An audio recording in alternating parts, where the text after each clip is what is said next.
আচ্ছা, তোমরাও কি কখনো ইংলিশ ট্রান্সলেট করার সময় এই প্রবলেমের সম্মুখীন হয়েছো যে কখন উইল বসাবো, কখন উড বসাবো আর কখন উড হ্যাভ বসাবো?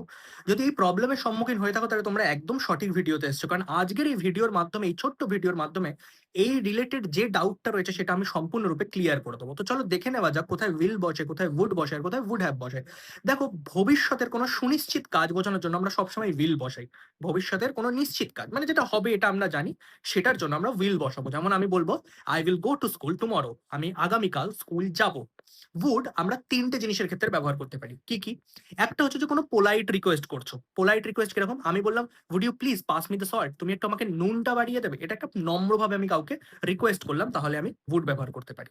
অতীতের কোনো অভ্যাসগত কাজের জন্য কিন্তু আমরা উড ব্যবহার করতে পারি। যেমন অতীতের কোনো অভ্যাসগত কাজের জন্য আমরা ইউজড টু ব্যবহার করতে পারতাম। যেমন আমি বলতে পারতাম আই ইউজ টু সুইম, মানে আমি আগে সাঁতার কাটতাম। ঠিক তেমন ভাবে আমরা উডও অতীতের অভ্যাসগত কাজের জন্য ব্যবহার করতে পারবো। যেমন আমি যদি বলি when I was a child, যখন আমি একটা বাচ্চা ছিলাম, I would play hide and seek every Sunday, মানে প্রতি রবিবার আমি লুকোচুরি খেলতাম। যখন আমি ছোট ছিলাম তখন আমি প্রতি রবিবার লুকোচুরি খেলতাম। ঠিক তেমন ভাবে কোনো কল্পনাও যদি বোঝাতে চাও তাহলেও তুমি উড দিয়ে বোঝাতে পারো। মানে আমি তো বললাম উড দিয়ে তিনটে জিনিস হয়। পোলাইট রিকোয়েস্ট করতে পারলাম, আমি কোনো অতীতের অভ্যাসগত কাজ বোঝাতে পারলাম, আর আমি যদি বর্তমানের কোনো কল্পনা বোঝাতে চাই তাহলেও উড ব্যবহার করতে পারবো। কেমন? ধরো তুমি কোনো একটা মোবাইলের দোকানে গেছো মোবাইল কেনার জন্য।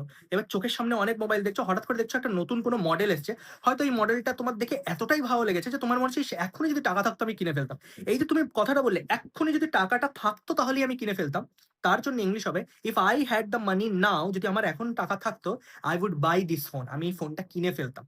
মানে কল্পনা, বর্তমানের কল্পনা।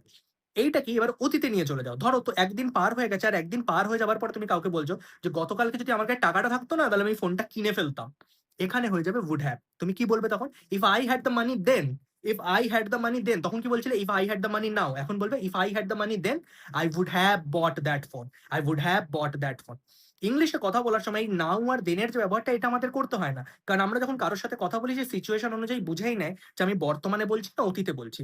বোঝাতে পারলাম? কিন্তু তুমি যদি কাউকে একদম নির্দিষ্ট করেই বোঝাতে চাও যে কোনটাতে উড হবে আর কোনটাতে উড হ্যাভ হবে, তাহলে নাও আর দেনটা বলতে হবে। যেমন আমি কি বললাম? If I had money now, if I had the money now I would buy this phone. আর অতীতে হবে if I had the money then I would have bought that phone. বোঝাতে পারলাম? আশা করছি আমার এই ভিডিওটা থেকে তোমরা বুঝতে পারলে যে কোথায় উড হবে, কোথায় উড হ্যাভ হবে, কোথায় উইল হবে।